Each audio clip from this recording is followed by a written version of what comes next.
Hi everyone, welcome back to another video. In this video I thought I would answer some questions about my experience with tramping. So don't forget to give the video a thumbs up if you like it and comment below if you have anything you would like to say, and don't forget to subscribe if you'd like to see more videos like this. I've come up with these questions myself, and the first one is what got me into tramping. So I started tramping from before I was born really. My mum went tramping with me when she was pregnant. I remember she said, for example, that she did Harmon Pass route, or at least that she crossed the Taipo River in one of those cableways. So as a little kid I was very lucky that my parents were both into tramping, camping and kayaking, spending time in the outdoors with me and my little brother as a family. And when I was about 6 years old, my dad took me on my first proper tramp, and I had a little backpack. We went to Lake Daniels. I know it's a very popular trek now. I don't think it was quite as popular back then, but that was like our special tramp, and we did that every year. Throughout my childhood until I was 18, I lived at home with my family, and we kept going on lots of lovely adventures together, including quite a bit of tramping. And then when I left home, I didn't do as much walking for a few years, but when I was in my mid-20s, I started doing some solo hiking. And so I walked Te Araroa. That really got me into solo hiking and made me feel self-sufficient. So for the last few years I've kept that going, and I've been really into solo hiking. Although I will say I do enjoy hiking with other people as well, because I do most of my hiking solo at the moment. That's sort of the focus of my channel, although you might see other people occasionally. So the second question I'm going to answer is, how much does my pack usually weigh? And I would say it usually weighs about 17 kilograms at the start of a walk, and then by the end it's probably dropped a couple, so it'll be down to 14 or 15 kilograms after I've eaten a bit of my food and used up a bit of my gas. So question number 3 is going to be, what are some must-haves that I always take tramping and that I always recommend for you to take? So first of all, a locator beacon, very useful, especially if you're into solo hiking like me. So then you could just set your mind at ease, and if your parents worry about you, they'll be a bit more relaxed about you going solo hiking if they know that you've got a locator beacon, also known as a PLB. It is a little transmitter that sets out a signal once you raise the antenna and press the button, and then a helicopter will come and rescue you and just assess the situation and see what help they need to give you. And yeah, a word of caution, you will be fined if you use the locator beacon just because you're a bit tired of the tramp and you want to get out, or if you don't have a good reason to pull the beacon. So just bear that in mind if you get one. Also come with a little test button so that you can test they're still working, so that you don't set it off by mistake. And also you need to register it online. So that's definitely an essential as a locator beacon. Another essential that I like to take is a tent. I take the tent just in case I find myself at between huts when it's time to go to bed and it's getting a bit dark. Sometimes I do walk after dark, but I like to have a tent as a backup in case I'm really tired and I want to pitch a tent. Another essential is a sleeping bag.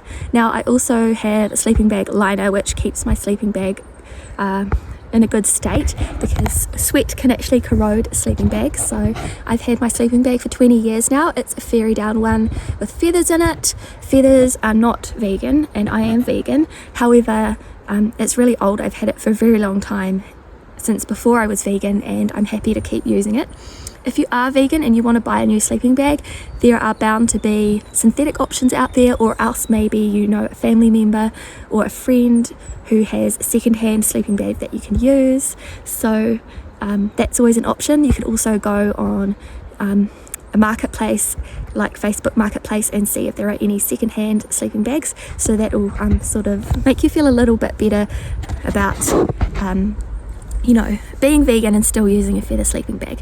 So another essential is a pot and gas canister, and a knife and a spoon, just to help me prepare my meals. So I have my own little gas cooker, and my pot and lid just helps the water boil nice and fast with the lid on. And I don't carry any water filters or anything. Most of the rivers here in New Zealand and streams are perfectly fine to drink from, unless you're in farmland or unless it's a really heavily walked track like the Abel Tasman, in which case you could take some tablets or you could take a water filter. Another option is also boiling water, and sometimes I like to do that at huts because there is also always the little worry that there might be some kind of dead rodent in the water supply, so just keep that in mind if you're ever using tank water at a hut. And so those are my main essentials. Another essential is a really good comfortable backpack. I got mine from Facebook Marketplace, and it only cost me $30, but it was supposed to be about 100 or 120 new. So that was really good, and it's a Mountain Design brand. It is like a little bit falling apart, ripping a little bit at some of the straps, but I'm really happy with it for the price, and I think it will last me a few more years. I've also got an old Macpac backpack from my mother, which does look really old and it's not the most attractive, but it's really lasted so long. I think it's nearly as old as me, so it's doing pretty well. So yep, we've got a beacon, a backpack, a sleeping bag liner, cooking equipment. Of course, another essential is adequate clothing. So you need a raincoat that is waterproof. Now, a little word of advice with your raincoat, usually it's a good idea to wash them in the washing machine. I know this might seem counterintuitive because you might worry that you're stripping away the waterproofing, but I can assure you that my raincoat, for example, really needs to be washed in the washing machine because the oil on our skin corrodes the waterproofing ability of our raincoats. So check your label just to double check, but yeah, that's a good tip. Wash your raincoat. So a raincoat's an essential item of clothing. Then you've also got thermals, so thermal t-shirts, so thermal tops like this, thermal leggings, and then you want some nice warm socks, and if it's winter, a beanie and a puffer jacket, which is a little bit like a sleeping bag but in a jacket form, and then some mittens for your hands. And then for summer you might consider taking a thermal t-shirt and some shorts, and also don't forget some lighter socks or a change of socks, and then of course underwear, but that's a given. I won't go into that too much.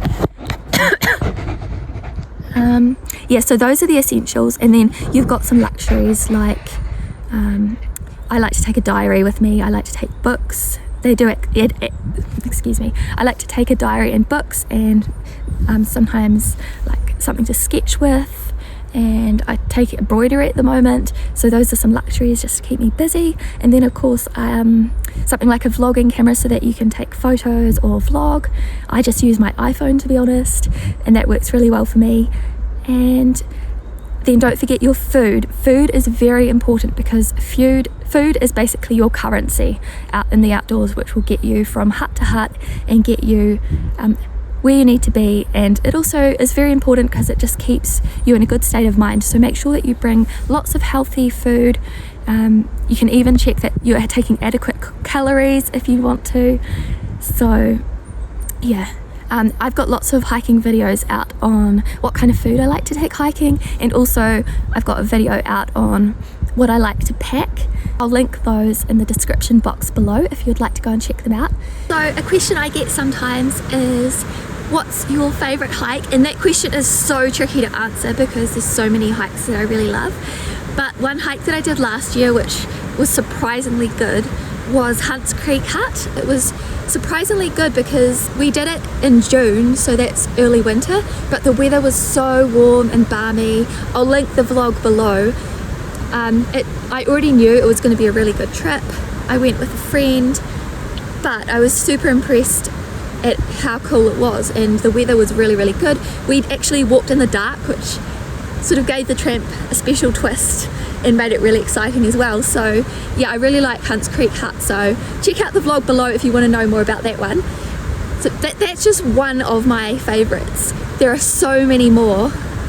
It's really, really hard to pick. So guys, my next question is going to be, how do I survive hiking solo, all by myself?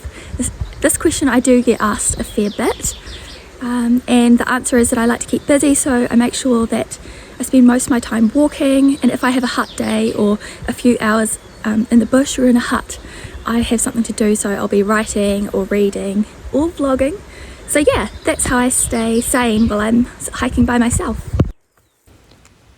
Thanks for watching everyone, see you in the next video. Ka kite!